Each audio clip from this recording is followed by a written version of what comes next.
Hello students, अब हम लोग जो है लॉजिक गेट्स पे कुछ प्रॉब्लम्स देखते हैं। देखिए ये प्रॉब्लम है, बहुत अच्छा प्रॉब्लम है, ये आ भी चुका है प्रॉब्लम जेईई मेंस में एक बार। और ये अगर आप कर लेते हैं तो आपको काफ़ी कॉन्सेप्ट्स क्लियर हो जाएंगे।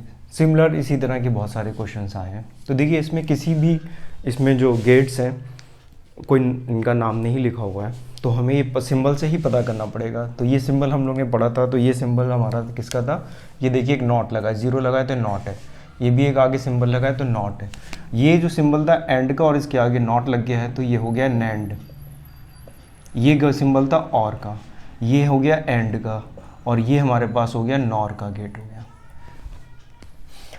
तो अब हम लोग को इसकी ट्रुथ टेबल लिखनी है, हमें इसकी ट्रुथ टेबल लिखनी है। ट्रुथ टेबल हम लोग को बनानी है इसकी ट्रुथ टेबल। तो ट्रुथ टेबल में ए इनपुट, ये बी, तो ये 0 0 1 0 0 1 और 1 और 1। अब देखिए ये जो सिंबल है ए, देखिए ये भी ए ही है यहाँ पर ये पॉइंट जो है, ये जो ए का इनपुट था जो नैंड गेट में जा रहा था उसी का एक इनपुट यहाँ पर भी इन्होंने किया है, और बी जो है वो इसमें जा रहा है। तो इसका मतलब हो गया कि इस पॉइंट पर ये भी ए है और ये बी है, और यहाँ पर ये ए है और ये वाली वैल्यू जो है ये बी है, ये बी है और ये हमारे पास ए है। तो कोई फ़र्क नहीं पड़ा, दोनों में ए बी और ए बी जा रहे हैं। ये हमारे पास क्या है? NAND gate. तो नैंड गेट का आउटपुट क्या आता था हम लोग के पास?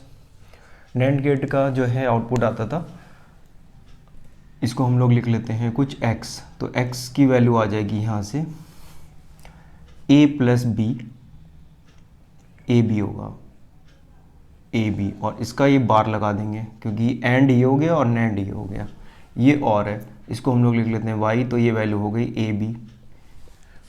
तो यहाँ पर हम लोग x लिखेंगे, यहाँ पर हम लोग x लिखेंगे, और फिर हम लोग यहाँ पर एक y भी लिख लेंगे।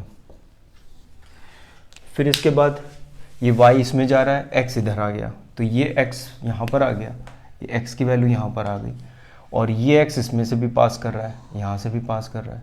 तो ये हमारा एंड गेट है। तो एंड गेट का ये जो रिजल्ट आएगा हमारे पास, सपोज करते हैं ये z है, तो z की वैल्यू कितनी हो जाएगी एंड के लिए? एंड के लिए हो जाएगी x और y, ये आ गई y।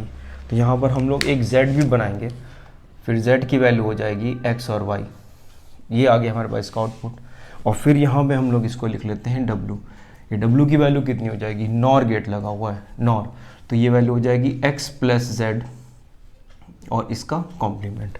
तो यहाँ पर हम एक w लिखेंगे which is equal to x plus z का कॉम्प्लीमेंट, ये लिखेंगे। तो ये हमारा आउटपुट आ जाएगा। हमें यही बताना है कि यहाँ पे ये वैल्यूज़ कितनी आएंगी।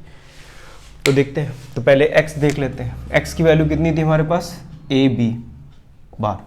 तो ए बी बार यानी इनको मल्टीप्लाई करेंगे 0 तो ये 1, इसको मल्टीप्लाई करोगे 0 तो ये 1, इसको मल्टीप्लाई करेंगे तो 0 और ये 1, और ये 1 को मल्टीप्लाई करेंगे 1, लेकिन उसका कॉम्प्लीमेंट है तो ये 0 हो गया। y देखते हैं, y की वैल्यू कितनी है? a प्लस बी, यानी कि हमारा और गेट है। तो इनमें तो ये बस ये 0, बाकी ये सारे 1 आ जाते हैं हमारे पास, तो ये आ गया। अब इसके बाद z क्या है? z x y है, z ये वाला एंड से ये पास करेगा, तो x y यानी कि ये वैल्यू तो 0 हो जाएगी, ये 1 और ये फिर से वैल्यू हमारे पास 0 हो जाएगी। तो ये z आ गया हमारे पास, ये यहाँ से पास हो गया। अब ये x वाला जो आउटपुट है ये और ये x प्लस z, तो आप देखिए x प्लस z करेंगे तो हमारे पास आएगा 1, और 1 का ये कॉम्प्लीमेंट है यानी कि उसका 0, तो ये वैल्यू आ गई हमारे पास 0।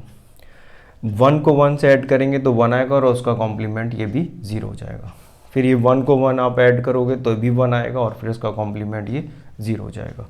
और ये 0 और 1, 0 और 0 आप लिखोगे तो ये तो 0 ही हो गया, लेकिन इसका कॉम्प्लीमेंट 1।